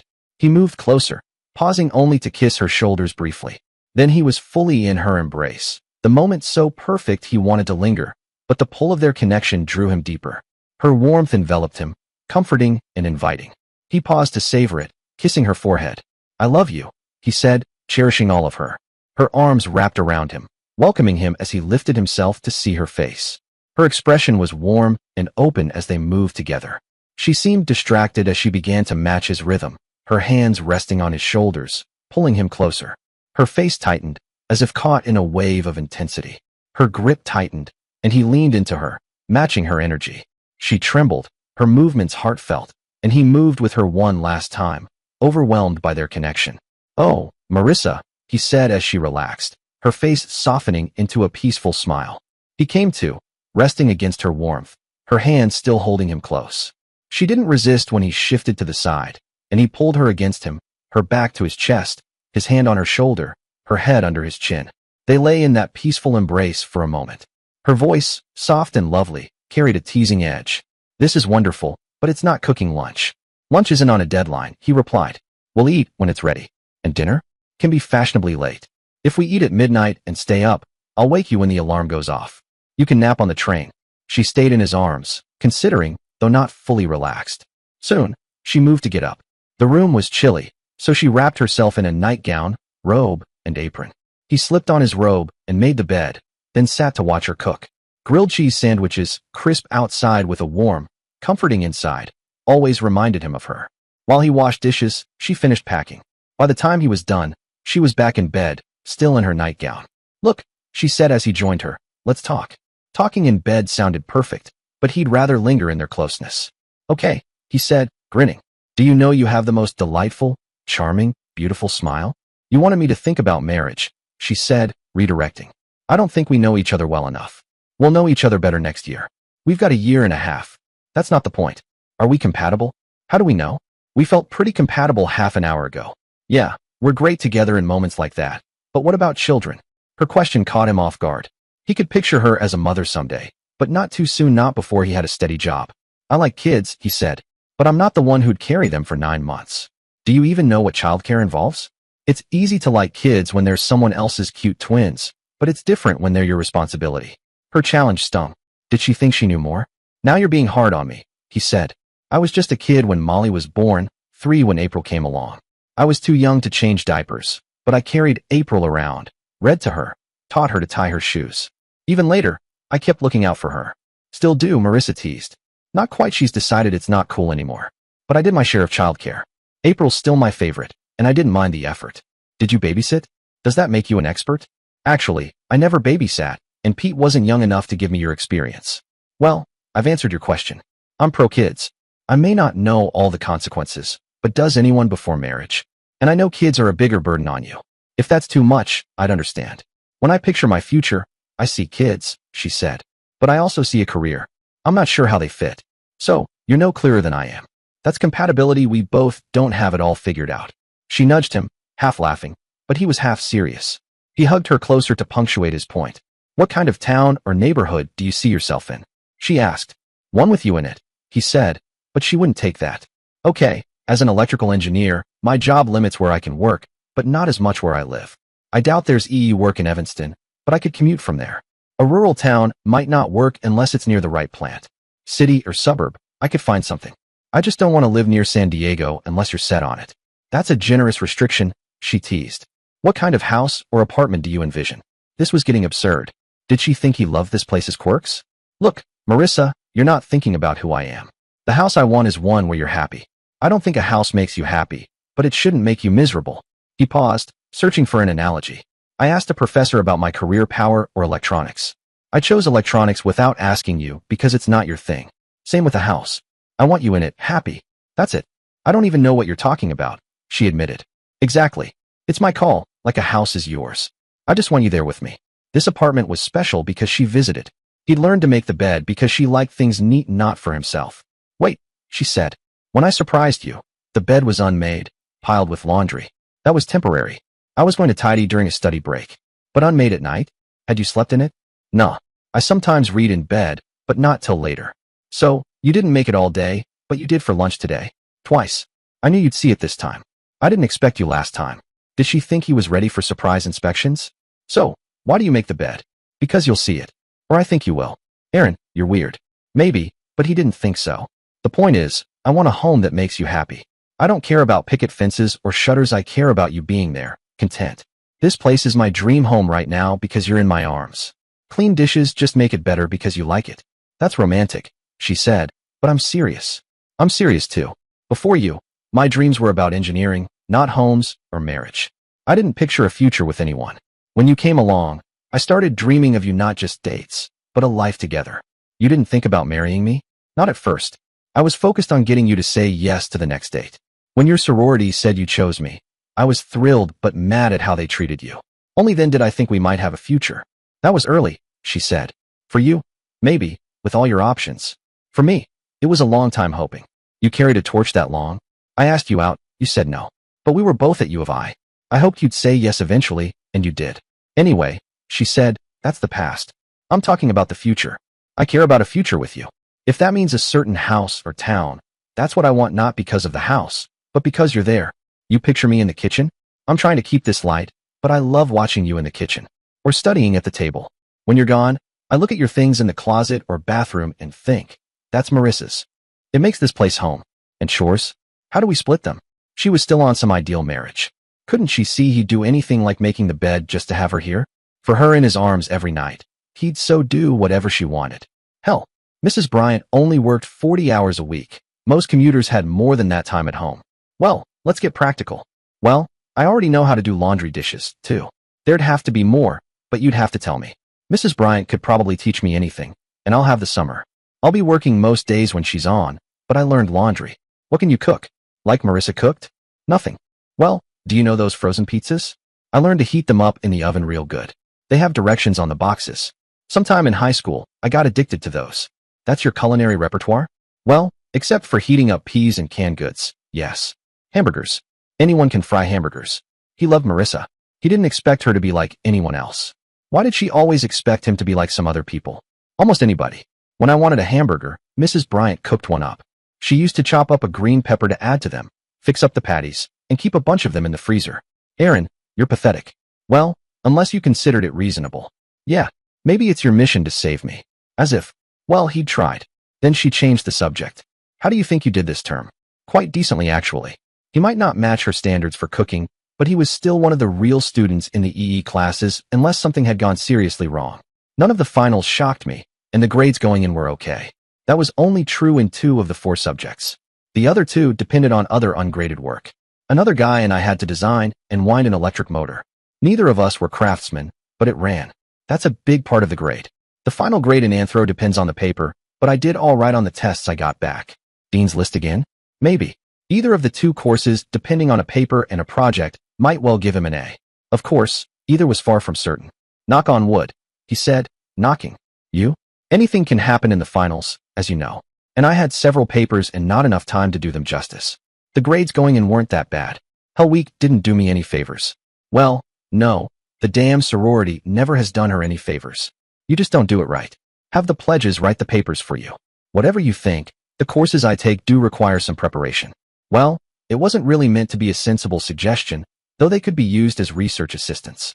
Tell me you're not seriously thinking of doing that. You're evil, she said, but there was laughter in her voice. He pulled her into a hug. Warm, though? See, that's why you should marry me. I'll keep you warm at night. Electric blankets are cheap.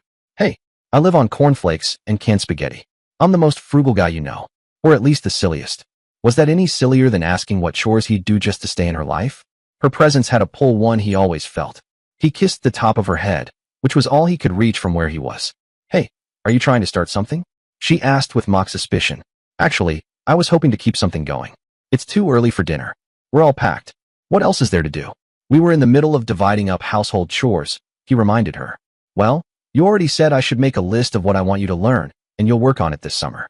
You take out the garbage. That one's easy. I already do. If I didn't, this place would have reeked by now. That's settled. He gently touched the side of her arm, his hand moving slowly over her nightgown in a comforting gesture. What are you doing? She asked. The question you want is, where are you going? He joked, teasing her lightly. I know exactly where you're headed, she said, raising an eyebrow. Well then, I guess we've got no more mysteries to solve. They both laughed, and for a while, simply enjoyed the calm silence that followed, letting their plans and chores wait for another moment. Aaron. She sounded more interested in the main issue now. Did you have more questions? Please, she said.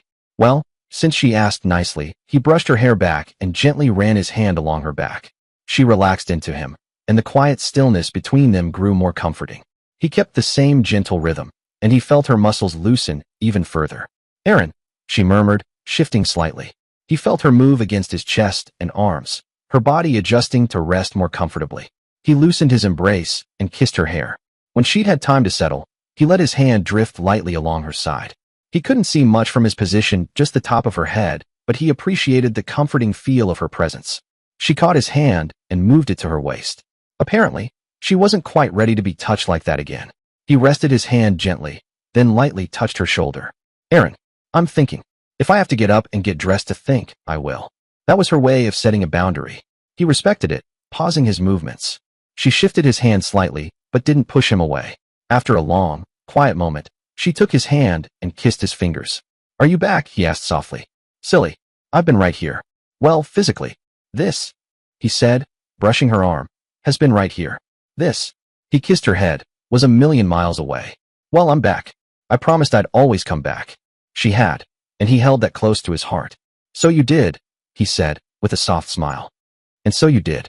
He kissed her hair again and gently embraced her. She shifted, but not away from him. As he held her, she seemed content, relaxed but not disengaged. He kissed his way slowly from her hairline toward her ear. When he kissed behind it, she turned her head, but eventually leaned back toward him. Her hair was soft, but her skin felt even more alive to him. He moved gently, tracing the curve of her neck and shoulder with his lips. She lifted her legs slightly to adjust her position. He rested his hand on her hip for balance and steadiness. She shifted again and gently nudged his hand to her side, then turned over and raised her gown to get more comfortable. He moved to help, but she sat up and adjusted it herself. He reached over to pull the covers up around her, making sure she stayed warm. Under the blankets, the air was cool at first, but began to warm around them. He gently kissed her shoulder and then up toward her collarbone. She nestled close, and her hand found his. "You know," he said, "one advantage to lying like this like last time is there's no adjustment needed afterward. You're already right here in my arms." "Well," she replied, "there's no law saying I have to be in your arms." There wasn't, but there will be, he said with mock sternness. "You choose the housing, you assign me the chores. But you sleep here. Every night."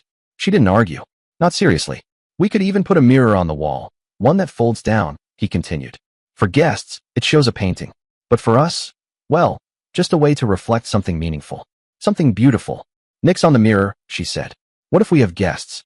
Or worse, my mom sees it." "Fair enough," he chuckled. "We'll hang a landscape. A safe one. Maybe with a hidden hinge. I think we've agreed that decor is in my domain. I might even choose twin beds." "Horrors," he gasped. "If you want," she teased. "But don't you think this is a little crowded?" She giggled. She wasn't serious. And he knew it. "Decor is your job," he said. "But I reserve the right to hold you every night." She gave no answer, just leaned into his arms again. He gently brushed her hair aside and kissed her temple, her nose, her cheek. When their lips met, the kiss was long and unhurried. When she finally pulled away, he held her hand. "You are the most amazing woman." She smirked. "Do you even own a broom?" That wasn't quite the response he expected. "A broom? Yeah. Or a dustpan?" He laughed. "No. Well, one of us is going to get them." "Who's getting dressed?" She was in a rhetorical question mood.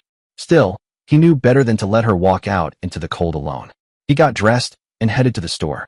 The only broom left looked like it belonged to a witch. The dustpan was standard issue. "This is all they had," he said, returning. She was waiting, now in robe and slippers, clearly having prepared while he was gone. He handed her the broom, and they both burst out laughing. "You've used them?" She sounded incredulous. He might not follow her rules for housekeeping, but he'd worked for the past 5 summers. "Sure. The hardware store had a permanent cleaning crew, but we cleaned the grocery store by ourselves.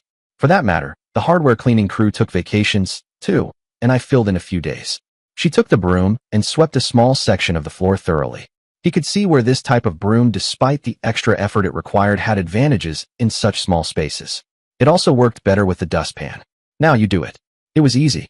"Find a place to store them," she said when he'd finished. Well, the corner between the wall with the hallway and the wall with the kitchen seemed the best place. "Now what?" he asked, wondering if she had another chore in mind. He didn't want her to think he was dodging work if they returned to relaxing together. "Sit down," she said. He pulled his chair to the table and sat. "Turn around." When he faced away from the table, she settled onto his lap, a warm, comforting presence in his arms. "This isn't as cozy as I expected," she said, sitting up stiffly. He loosened his hold, keeping her close but giving her space to move if she wanted. "I was just outside," he explained. "In a coat, but still." She relaxed into him, nestling closer. "The floor will be better on your bare feet," she pointed out. She was right, sometimes other people's ways made sense. "You're right," he admitted. "I eat off plates because you prefer it over cans, but this is better. I was tracking dirt into bed sometimes. I should have thought of this myself." It had been a minor annoyance, but he'd have fixed it if he'd given it thought. Sitting like this felt like a signal they could be affectionate, but not too serious. He could have deepened the moment, but instead, he gently rested his hand on her shoulder and kissed her ear. She responded by brushing her cheeks softly against his, her warmth a quiet comfort. He murmured. "That feels wonderful. I love you. I love you, Aaron," she replied, her voice soft before turning more serious. "I'm not saying I'll marry you, but as long as I'm yours, I'm only yours. No closeness with anyone else, no hugs, not even casual gestures except for family, of course. And I'm the same for you," he said, grinning. "Except for the not saying I'll marry you part." Her words sparked a thought he hadn't fully considered about himself. "Look, when my parents split, Mom made all kinds of accusations. The ones about Dad's secretary were ridiculous. How are you?" He gently pressed a finger to her lips. "Let me finish. Dad did share something with Miss Weissman, though. 2 people promise to share their lives, but then one has a big part of their life they don't share with their partner, only with someone else. I can understand the jealousy." He paused, wondering if engineers had secretaries. He hoped not. "Anyway, I don't suspect you of being close with other guys. I'm just jealous of the huge part of your life you share with your sorority sisters, shutting me out." "Aaron, do you really want to be part of that? Besides the shower room, I mean." "It's not what you do," he said. "I don't care about Hell Week or secret rituals. It's that it's part of you I can't see. It takes you away from me. You want me to be a housewife, always at your beck and call. No way. Marissa was going to be a teacher, and he loved that about her. Even if you were home all day, I'd be gone. We wouldn't be together. I don't want you to ditch the sorority, it's just frustrating. Life's like that sometimes. It was strange, though, to feel frustration around her. Marissa and frustration belonged to different parts of his life. Why are you so sure your mom was wrong? Was your dad a saint through the breakup? It's not that he was perfect, Aaron said. After the divorce, some time after mom left, he dated. Sometimes he stayed out all night, usually Fridays, but he was always home when I needed to get up for school. I met two of the women later. I realized they were ones he considered marrying. He connected the dots. So, take your pick. He was secretly close with Miss Weissman while dating others. He was close with her, then ended it, but kept her as his secretary, or there was nothing between them. I think the last is most likely. But she was important in his life. Still is. That's why it's unlikely. He struggled to explain. An office relationship is a bad idea. Could it stay secret? Could it end without anyone knowing? He was promoted to vice president years after the divorce. I see your point. You know, your parents' divorce scares me. What do you think of divorce? It scares her? It had scared him, though really, the divorce wasn't the worst part. When doctors amputate somebody's leg, it's almost always the best answer. Docs are human as the rest of us. They make mistakes, but almost always it's the best answer. It's still a tragedy. You say, I'm sorry you lost your leg. You don't say, they should have left that gangrenous leg on you. Same with divorce. Well, not quite the same. Although those deciding on it are neither professionals nor impartial. They probably make a hell of a lot more mistakes. In my parents' case, the tragedy was the marital gangrene, not the radical cure. I used to hear them shouting at each other. Worse were the arguments and whispers we weren't supposed to hear. One of the girls got a phone call in the middle of October. Her parents were divorcing, and she claims that she never heard them argue. Out of state? Freshman year? You aren't supposed to know that. I'm revealing a confidence if you know the girl. I don't.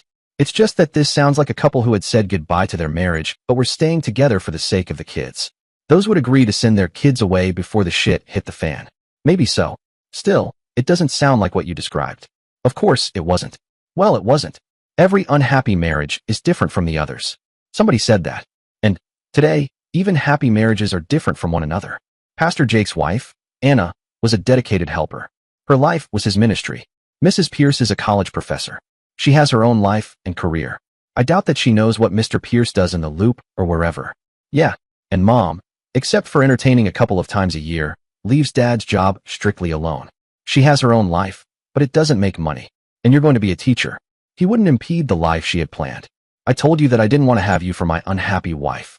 I go back and forth on that. I want you so much that I'd be tempted to try to take you captive, if that were possible. But, really, I want you to be happy. I don't want you to leave, but I don't want you to want to leave. How about your walking away? That was absurd. Not going to happen. Officially, possibly, but there are no guarantees. Aaron, you have to leave now. Even then, there are no guarantees. When I sent you to the store, you went. Well, there were all sorts of leaving. But that's not leaving you, except temporarily and physically. Aaron, I want something. Go get it. Is much different from Aaron leave. The one is being part of the relationship. I'll go to work 5 days a week. That won't be leaving you, much as I'd love to spend my life in bed with you. I can't decide whether you're a hopeless romantic or a sex maniac. Those are mutually contradictory. Was this another of the rules she got out of the ether? Well, whatever she thought, she didn't resist when his hands roved her smoothness. She even cooperated in the kisses. He didn't get serious, though, and he was glad he hadn't when she looked at her watch. It's really time to make dinner. Not that hamburgers are much dinner. Well, hamburgers were a romantic dinner. Didn't she remember? You know, hamburgers and toasted cheese sandwiches are the two first foods you cooked for me. They're playing our song, or at least our menu. Considering what else happened those afternoons, I'm surprised you remember the menu. Considering what happened those afternoons, I remember every detail of those days. Did she want a minute-by-minute account? Like this, he could enrich the account with touches. Well, we can't get together this vacation. Tonight will have to last you for the rest of 76. She rose from his lap as she was saying that. She started busying herself with food prep as if to tease him with her unavailability after that comment. The rest of 76. Sounds worse than it is. Well, how about January? Will you spend 2 nights a week here? He could face deprivation if he had something to look forward to. Anyway, she didn't have any more pledges to torture. Sure, except now she was back being afraid of him during her periods. Well, she didn't have to be. 2 days every week. I've proven to you that I won't force myself on you. You sleep in my arms. Other than that, you set the limits. That was his basic desire. Sex? Sure, as much as she'd give him. But he needed her presence more. Look, she was still dithering. You're thinking of marrying me. If you don't, you'll end up marrying somebody. And somebody, he'd wager, with less control than he had. Do you expect to sleep on the couch for 7 nights a month? And, if you do, how will you explain it to our kids? Take the plunge. Well, marriage is something else. Okay, he might have to wait 1.5 years, but he'd waited twice that long already. But let's see how much we could get sooner. Marriage is forever. Try it. Try it with a man who'll obey your rules. If the answer is still no, then I'll know before the ceremony. If the answer is yes, then you'll know that you're not going into the marriage with your fingers crossed on one important particular. This is important to you, isn't it? Well, yes, although she appeared unaware of how much she had already conceded. I want to have you. To really have you means that you're in my arms. Having your clothes in the closet is a poor substitute. Well, you said that you wouldn't have me. Not in that way, but she knew that wasn't what he'd meant. Now you're playing with words. I've said that I wouldn't screw you. I've also said that I wanted to hold you. Is that distinction clear enough for you? Put the plates and condiments on the table. That was changing the subject with a vengeance. Well, he'd let her have her intermission. The meal was delicious. Food always tasted better when he had watched her cook it. Put the dishes in the sink to soak, she said. Then, sit down like before. She sat in his lap. We don't know each other well enough. Well, he'd like to know her better. What's the first thing you remember? Your speech about MYF projects. Not the first thing you remember about me. What's the first thing you remember about Aaron? He didn't enjoy those memories, but she'd asked. He talked about being odd man out, odd little boy out, really. About the big kids who must have been in 6th grade or lower, ragging him and beating him up. He got to the good part as fast as he could. But, then, in one class English, probably, so your colleagues helped rescue me, I had a sentence to read. Something like, yesterday, Johnny read the story. Whatever the sentence, it had the word read in the past. I pronounced it correctly, and the teacher made a fuss because I'd missed the previous day when the class learned the pronunciation. Well, I already enjoyed reading. Dad read to us every night. I figured that this was something I could do well and do by myself without the bullies around. I started reading everything they gave me. When Dad found out, he got more books out of the library and gave me others of my own. By the time I started 8th grade, I was reading at the level of the end of 9th. I had my own library card and used it frequently. Sometime, Dad gave me a paperback dictionary, adult level. I used to look up all the dirty words. Did you know that virgin is a dirty word? She didn't. That's 'cause you were never a male adolescent. Anyway, the family got a Britannica, and I never looked back. School was no fun. Walking home was sheer hell. Once at home, I lost myself in a book. I read my school books. Hell, by that time I would read a phone book if nothing else was available. I used to read cereal boxes at breakfast. When I was first in high school, the girls wouldn't dance with me. I was too much of a dweeb. Then I learned to dance. Mom taught me, and she taught me well. I started going to school dances and noticed which girls didn't get asked. So I asked them. Their choice was either to keep standing around feeling left out or to dance with me.